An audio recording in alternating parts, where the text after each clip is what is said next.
Marky, na-try mo na ba yung bake shop ni Papa P? Yung pandesal. Okay. Pag si Papa P walang reklamo.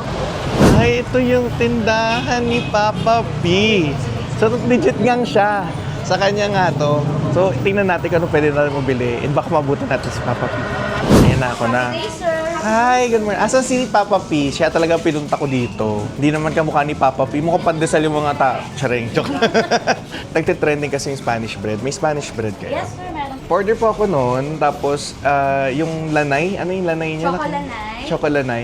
Tapos yung isang ube din na bestseller niyo, ate. Okay lang pahingi ako ng isang variant ng lahat ng tinapay mo ngayon. Okay, sir. Pati yung...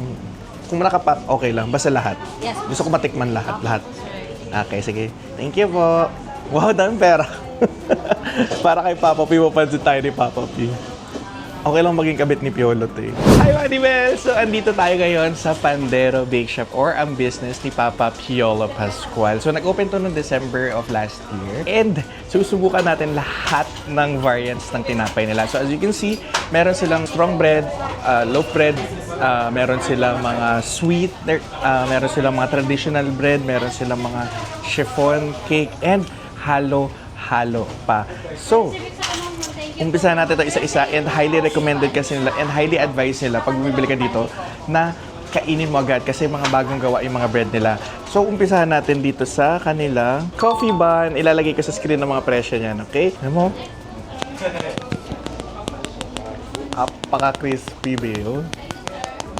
Di ba? Malatong-latong pa.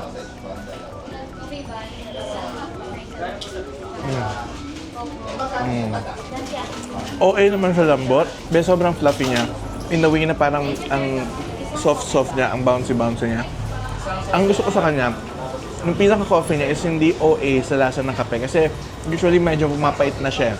This one has a mixture of parang 3-in-1 mixture na sakto lang yung tamis na hindi too much. Ang pinaka-panlaban nila at selling point nila dito is bago nga and yung lutong.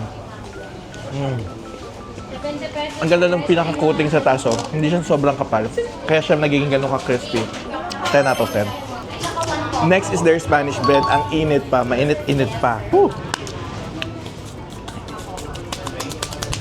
Ba't gano'n, no? Hirap kumain ng pandesal. O kaya ng mga gano'n. O kakadami ganyan. So, ito na ang kanilang Spanish bread. So, nagtitrending to sa online and kung ano-anong version ang nakita ko. So, finally, nakita ko ng normal na Spanish bread na hindi ino-OA yan. Kung gano'n kalutong nga. ASMR. Ay, pahingay.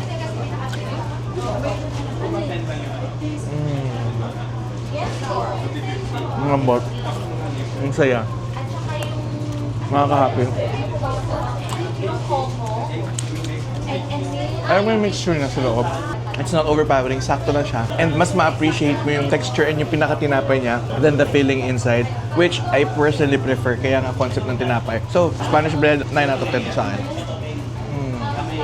Tapos na tayo sa mga sweet and meron naman sila ngayong mga savory and may mga hotdog sa loob. Oh my God, isang buong hotdog yung kasama. Hindi tinipid. Kasama to, ma'am?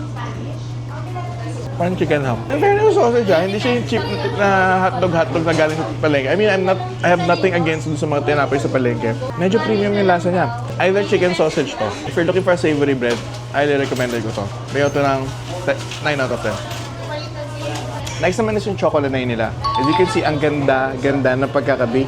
Yung egg wash mixture na nilagay nila sa taas. Ang lakas makinis. Ang ganda. And then, as you can see, it's light na parang well-risen yung pinaka-bread niya. Hindi siya dense compared dun sa iba. So, tingnan natin yung laman. Wow. Ang daming filling.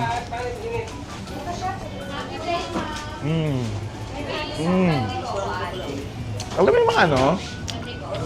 Yung mga parang ninanais mo sa mga bakery na, I mean, from our place we're from Laguna kasi. Yung mga chocolate na natikman ko doon is sabi ko, sana mas maraming chocolate sa loob.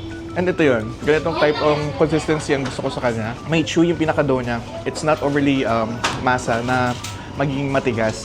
It's light. And alam mo, ang highlight is yung pinaka-chocolate syrup. And for whatever reason, yung crunch na nakakain ko sa loob, I think it's Muscovado. Ang sarap, 10 out of 10. And ito na. Alam niyo bang fan ako ng cheese bread? Lalo na pag bagong luto. Yung pinaka-texture na nakuha mo doon sa pinaka parang crumb sa taas. Tignan natin.